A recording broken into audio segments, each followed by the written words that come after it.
Hello history buffs and welcome back to the channel. On this day, the 4th of October 1539, a significant moment in English history took place.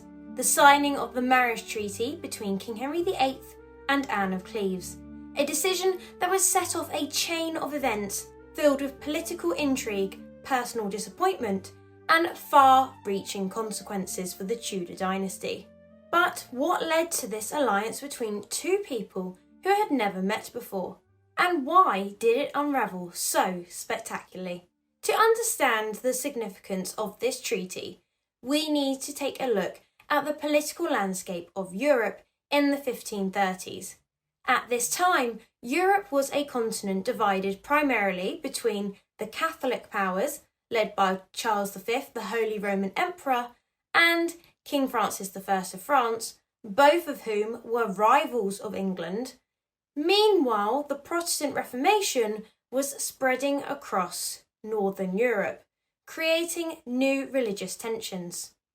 By 1539, King Henry VIII had already broken away from the Roman Catholic Church and declared himself the supreme head of the Church of England. This move, known as the English Reformation, was driven by his need for a male heir and his failure to secure an annulment from his first wife and queen, Catherine of Aragon, from the Pope. Henry's quest for a male heir had already resulted in the tragic fall of Anne Boleyn and the untimely death of Jane Seymour, who gave him his only legitimate son, Edward. The king, however, was not content. He wanted more allies, more heirs, and more stability. By the late 1530s, Henry found himself increasingly isolated. His excommunication by the Pope in 1538, combined with the aggressive stance of both Catholic France and the Holy Roman Empire, left England vulnerable. To secure his realm, Henry needed allies, and in the Protestant princes of the German states, particularly the Duchy of Cleves, Henry saw an opportunity. Well, I say Henry, it's probably primarily Thomas Cromwell, as he was the one that orchestrated the marriage. But who was Anne of Cleves, and why was she chosen? Born probably on the 22nd of September 1515, Anne was the daughter of John III, Duke of Cleves, a semi-independent Protestant territory in what is now modern-day Germany. Cleves was strategically located between the powerful Holy Roman Empire and France, and it maintained a tenuous balance of power by allying with Protestant states. John III had been a moderate Protestant, and Anne, like her siblings, grew up in a court that embraced both Lutheranism and Catholic traditions. She was not highly educated in the traditional sense, nor was she a politically active figure. In fact, her upbringing was focused on domestic duties rather than the arts and politics, which were typically prized in the courts of England and France. By 1538, Anne's brother William had become the Duke of Cleves. He sought alliances to strengthen his position against the Catholic Emperor Charles V. And England, under Henry VIII, seems like an ideal partner. Similarly, for Henry, an alliance with Cleves could protect him from Catholic aggression and reinforce his Protestant credentials. It was Henry's chief minister, Thomas Cromwell, who proposed the match between Henry and Anne of Cleves. Cromwell, a staunch Protestant reformer, saw the marriage as a way to further cement England's Protestant identity and strengthen ties with other Protestant nations. Negotiations for the marriage were carried out in a typical 16th century fashion, with envoys dispatched between Cleves and England to discuss terms, settle dowries, and arrange details. The two parties would never meet in person, obviously, before their marriage, an arrangement not uncommon for the time. Henry, however, was a man who valued appearances, and he wanted to know what his future queen looked like. He sent the famous artist Hans Holbein the Younger to paint Anne's portrait, so that Henry could judge her beauty for himself. Holbein's depiction was flattering, showing Anne as a graceful, attractive woman. Henry was reportedly pleased with the portrait, though portraits often idolise their subjects, as Henry knows. The treaty was signed on the 4th of October 1539, and arrangements were made for Anne to come to England. The signing of the marriage treaty on the 4th of October was a pivotal moment for both England and Cleves. The treaty itself details the marriage contract between the two parties, securing an alliance between the two Protestant powers.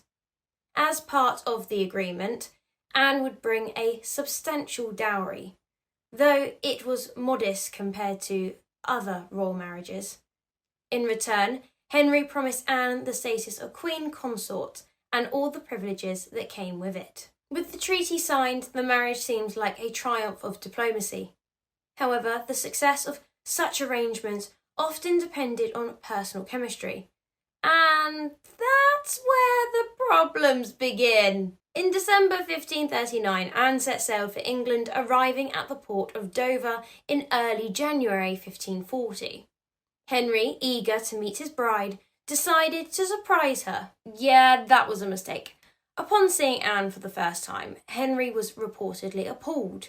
He felt that Anne had been misrepresented by Holbein's portrait, and famously exclaimed, "I like her not." He never said that she was a Flanders mare. Anne's reserved demeanour and lack of courtly training did not help her case.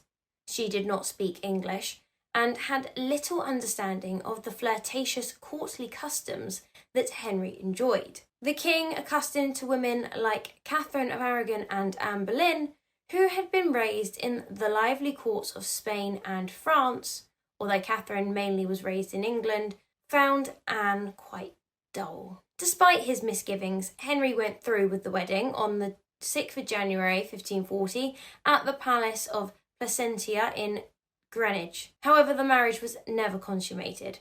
Henry made it quite clear to his closest advisers that he found Anne unattractive and unappealing. He reportedly told Cromwell that he could not perform his marital duties because of Anne's appearance. This put Cromwell, the architect of the marriage, in quite a precarious position. Henry was becoming increasingly frustrated, and it was clear that the alliance had not brought the personal satisfaction he had hoped for. Anne, for her part, seemed unaware of Henry's disdain, or, at the very least, she remained composed. She fulfilled her role as queen, participating in court events, but it was clear that her marriage to Henry was on shaky grounds. By the summer of 1540, Henry had made up his mind. He wanted out of the marriage. Citing Anne's previous engagement to the son of the Duke of Lorraine, a betrothal that had been called off years before, Henry sought an annulment on the grounds of non-consummation. Anne, likely sensing that resisting would only lead to worse consequences, complied with the annulment. She accepted Henry's offer of a generous settlement, including several properties and the honorary title of the King's sister. The annulment was finalised in July 1540, just 6 months after the wedding. Henry was free to marry again, and within weeks he married the young and vivacious Catherine Howard, a woman who was the complete opposite of Anne. Surprisingly, Anne of Cleves managed to emerge from the ordeal with her dignity and life, even more shockingly, intact, a real rarity among Henry's wives. She lived comfortably in England for the rest of her days, maintaining a good relationship with Henry and his children.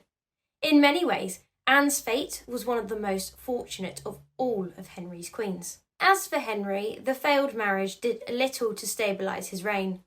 It led to the fall of Thomas Cromwell, who had arranged the match, and strained England's relationship with the Protestant German states. In retrospect, the marriage treaty of the 4th of October 1539 was an attempt to secure political power in a turbulent Europe.